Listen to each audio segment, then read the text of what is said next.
What was the forbidden beast that Chevrolet never wanted you to drive? The legendary LS7454. An engine so powerful it terrified GM executives, so brutal that insurance companies blacklisted it, and so extreme that the government itself stepped in to kill it. This is the shocking truth behind Chevrolet's most notorious big block ever created, the LS7454. What if I told you that the most powerful Chevrolet engine of the muscle car era was actually built, tested, and ready for production, only to be buried in GM's darkest vault?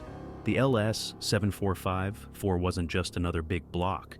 It was the nuclear option in America's horsepower wars. In the shadows of Detroit assembly lines, a small team of renegade engineers created a monster that pushed the boundaries of what was possible. With advertised power that was suspiciously understated and torques that could twist frames like pretzels, the LS7 represented the final, glorious gasp of the muscle car era, before emissions regulations and skyrocketing insurance rates brought the party to a crashing halt.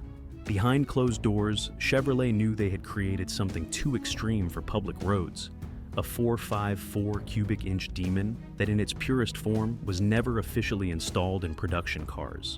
Why did GM pull the plug on what could have been the ultimate muscle car engine? Was it really too dangerous for the public, or was something more sinister at play? This is the untold story of the LS7454, the ultimate big block that Chevrolet didn't want you to know about. Historical context. The late 1960s, America's streets transformed into battlegrounds as Detroit's titans waged an all-out war for horsepower supremacy. Ford had unleashed its 428th Cobra jet. Mopar's 426 Hemi was dominating NASCAR. And AMC shocked everyone with their 390 AMX. Chevrolet needed a nuclear option, and fast. By 1970, the muscle car arms race had reached its zenith. Compression ratios were skyrocketing, camshafts grew more radical by the day, and cubic inches reigned supreme. This was the backdrop against which Chevrolet's engineers worked feverishly to create their ultimate weapon, the LS7454 Big Block. The 454 cubic inch engine wasn't just an evolution, it was a revolution. Born from Chevrolet's already legendary big block family, the 454 represented the pinnacle of what was possible before emissions regulations and the fuel crisis would forever change American performance cars. While the LS5 and LS6 versions of the 454 made it into production, Chevelles, Corvettes, and other Chevy muscle machines, the LS7 remained Chevrolet's ace in the hole, a step too far, even for an era defined by excess. Rumors of 500-plus horsepower from the factory had competitors trembling, and GM executives questioning whether they had gone too far. Deep in the engineering labs of Warren, Michigan, test engines were unleashing power never before seen in a street-legal American car. But in the executive suites, a different battle was brewing, one between performance and corporate responsibility. As insurance companies began penalizing big block muscle cars and federal regulations loomed on the horizon, the most extreme version of Chevy's big block found itself caught in corporate crossfire. The LS7454 wasn't just another engine. It was the final battle cry of an era about to disappear. And that's what makes its story so fascinating, so mysterious, and so legendary. Technical breakdown. What made the LS7454 a legend wasn't just big numbers, it was revolutionary engineering that pushed the boundaries of what Detroit thought possible. While the production LS6454 was already formidable, the LS7 was something else entirely. At its core, the LS7 featured the same 4.2 5-inch bore and 4-inch stroke as other 454 engines, but that's where similarities ended. The cylinder heads were completely reimagined with massive rectangular ports that gulped air like nothing else in Chevrolet's arsenal. Intake valves measured a monstrous 2.19 inches, with exhaust valves spanning 1.88 inches. Dimensions that let the engine breathe like a sprinter at the finish line. The camshaft specifications read like science fiction for 1970. Aggressive lift measurements paired with duration numbers that made mechanics question their sanity. This wasn't an engine designed for casual driving, it was mechanical warfare. Compression was pushed to a knuckle-whitening 12.0 to 1, demanding premium fuel and generating cylinder pressures that tested the limits of head gasket technology. The solid lifter valve train was built to withstand RPM levels that would shatter lesser engines. The factory rating of 465 horsepower remains perhaps the biggest mystery.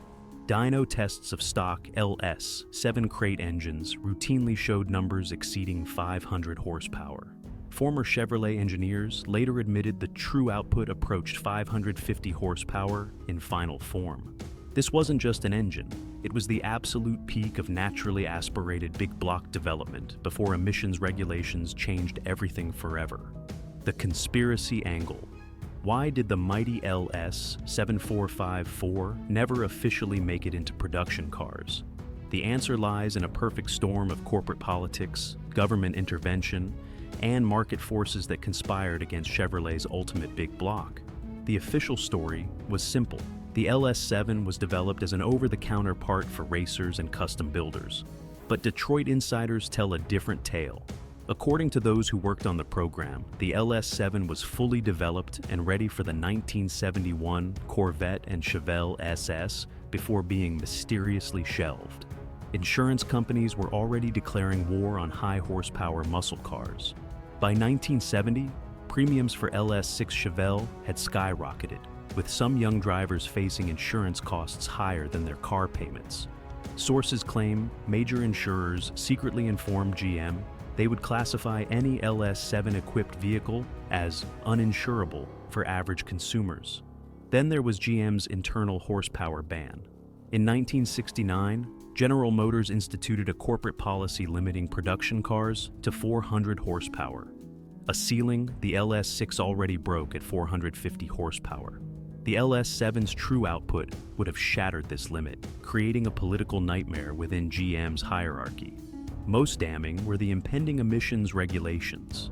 The high-compression, radical camshaft design produced emissions that would never pass the strict standards being implemented for 1971 models. The official 465 horsepower rating was suspiciously specific, just 15 horsepower, more than the LS6. Yet, dyno tests showed even detuned crate versions easily produced over 500 horsepower. Was Chevrolet hiding its true potential to avoid internal battles and regulatory scrutiny? Racing legacy.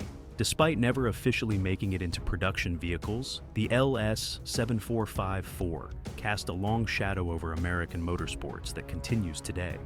Its legacy isn't written in showroom brochures, but in quarter-mile time slips and underground racing legends. When Chevrolet began offering the LS7 as a crate engine through its high-performance parts program, it created a backdoor for this monster to dominate America's racetracks. Pro-stock drag racers quickly discovered what Chevrolet engineers had known all along. This wasn't just another big block. It was mechanical dynamite. The secret testing programs read like a spy thriller. At Chevrolet's proving grounds, prototype Corvettes with development LS7 engines reportedly hit speeds exceeding 170 miles per hour, almost unthinkable for a street car in 1970. Test driver Jim Lutz, who later became legendary in GM performance circles, piloted these beasts when few others dared. Chevrolet's officially disbanded racing division continued underground development of the LS7 for research purposes. These engines reached trusted teams through channels so discreet that even some GM executives remained unaware of their existence. In NHRA competition, LS7-derived power plants dominated their classes. The architecture proved capable of handling over 700 horsepower in race trim, astronomical for the early 1970s. Engine builder Bill "Grumpy" Jenkins based much of his pro-stock success on enhanced versions of the LSC7 design. Even NASCAR teams benefited from the LS7 program. While the 454 exceeded NASCAR's displacement limits, the engineering lessons influenced smaller racing engines that powered Chevrolets to numerous victories throughout the decade. Collector status. The LS7454 has achieved mythical status among collectors, creating one of the automotive world's most intense treasure hunts. Original LS7 crate engines can command prices exceeding $50,000 for verified examples with matching numbers. An ironic fate for an engine Chevrolet couldn't officially put in production cars. The rarity of authentic components has spawned a shadowy market where counterfeits abound, and documentation is everything.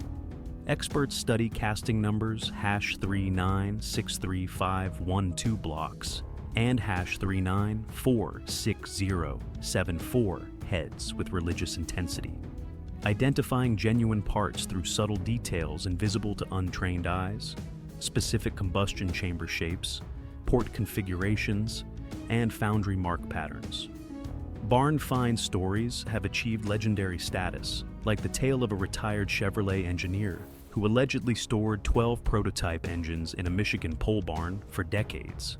Documentation has become almost as valuable as the engines themselves, with collectors paying thousands for single pages of internal testing documents revealing the true horsepower figures. Numbers far beyond what was publicly acknowledged. NASCAR team owner Rick Hendrick made headlines by acquiring what many consider the most significant LS7, an engine built for Corvette development that never reached production. The undisclosed price was rumored to be well into six figures. Modern engine builders still study the original LS7 design when creating contemporary big blocks. As master builder Warren Johnson noted, the LS7 wasn't just ahead of its time. In many ways, we're still catching up to what those engineers accomplished 50 years ago. For collectors, the LS7 represents the forbidden fruit of the muscle car era, an engine so extreme that even Chevrolet couldn't officially acknowledge its true potential. Modern legacy and influence. The LS7454's DNA lives on in today's performance world, despite being officially shelved over 5 decades ago, when Chevrolet revived the legendary LS7 name for the 2006 Corvette Z06's 427 cubic inch small block. It wasn't just marketing nostalgia, it was acknowledging the original status as the pinnacle of naturally aspirated performance. Modern aftermarket LS7-based 454 builds routinely produce 600-plus horsepower while maintaining streetability that would have seemed impossible in 1970. Engine builders like Shafarov and Blueprint Engines offer modern interpretations that honor the original's aggressive nature while incorporating contemporary technology. What makes the LS7454 truly special isn't just its near-mythical power figures, but how it represents the last gasp of an unrestricted era. Before emission standards, fuel economy concerns, and corporate politics reigned in Detroit's engineers, the LS7 showed what was truly possible when performance was the only goal. Even as electric vehicles gain prominence, the LS7's influence remains undeniable. The philosophy of pushing boundaries lives on in today's ZL1, Hellcat, and GT500 engines, each carrying the torch first, lit by those renegade engineers in 1970.